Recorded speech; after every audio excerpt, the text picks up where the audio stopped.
All right, so the next thing you want to install is this SQL Server Management Studio. Back to your directory. So you just come here, install. You can run that as administrator as well.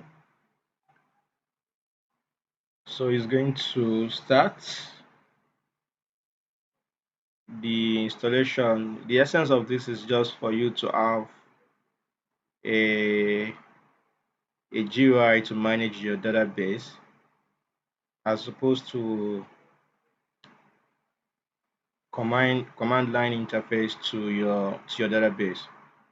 So just allow it to show up. So yes.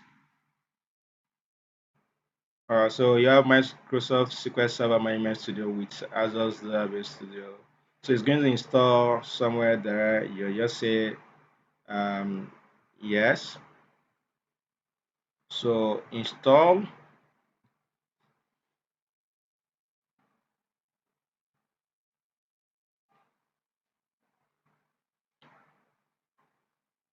So the installation is going to continue loading packages, please wait, and all of that. So for the sake of the length of the video, I'm just going to pause it as well. So when something critical is next, I'm going to resume it. So let the installation continue that way. So you can see the overall progress. So package progress, overall progress is moving. It's moving.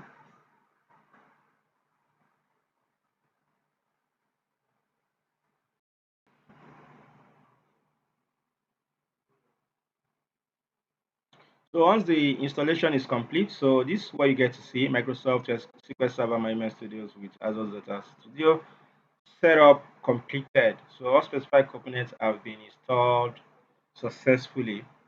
So the next thing we will do will be to have our SQL Server set up.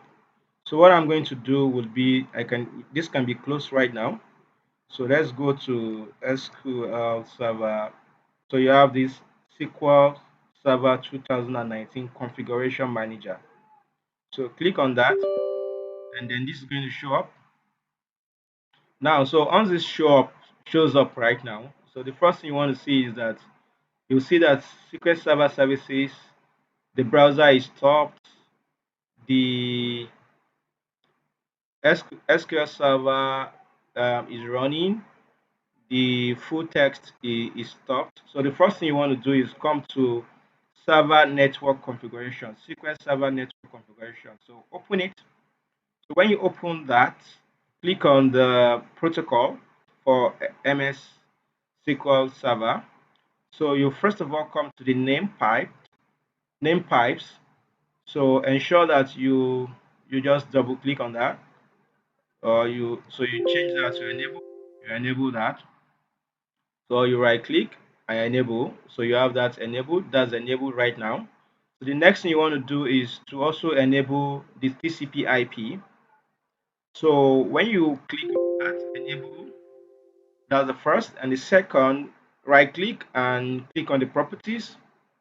Now, so when you click on the properties, you'll see the TCP IP protocols properties dialog. The first thing is on the protocol, and then the second tab is the IP addresses. So you have protocol and IP addresses. Now, on the IP addresses, just scroll down all the way, and ensure that the TCP port under the IPA2 here is listening at 1433. If yours is not at 1433, please just type 1433 there. This is very important for our connections to the PC professionals later on. So if yours is not listening at 1433 already, please type 1433 here. All right, so once you have that done, you have OK.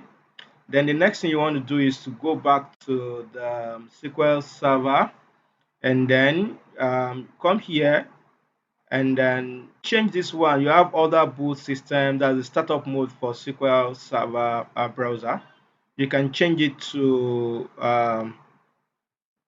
either manual, or so you have the services, so you can see the start mode is disabled. So you come here and either change it to manual automatic. So you do that, apply it, and then okay that. You can see the startup mode for this SQL Server browser has changed. So just coming into double clicking, that's how we did it. Double click, I'm doing it once again. Just go to services, and then here it was on disabled. I changed it to automatic and then applied it, and then okay. So the next thing I want to do is to go back there and right click and then start the service. So once I do that, you can see the browser is running. Then what I want to do is just to ensure that all my new setting is picked up by the server, I will restart this SQL server.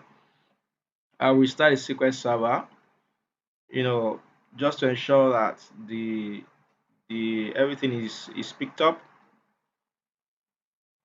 So it's restarted. The SQL Server agent, you can start that, but if it's not started, there's no qualm for now. There's no qualm for now.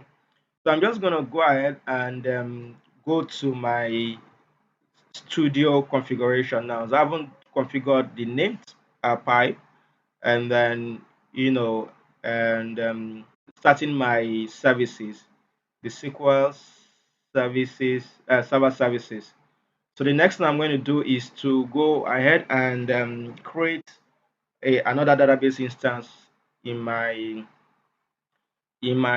server studio.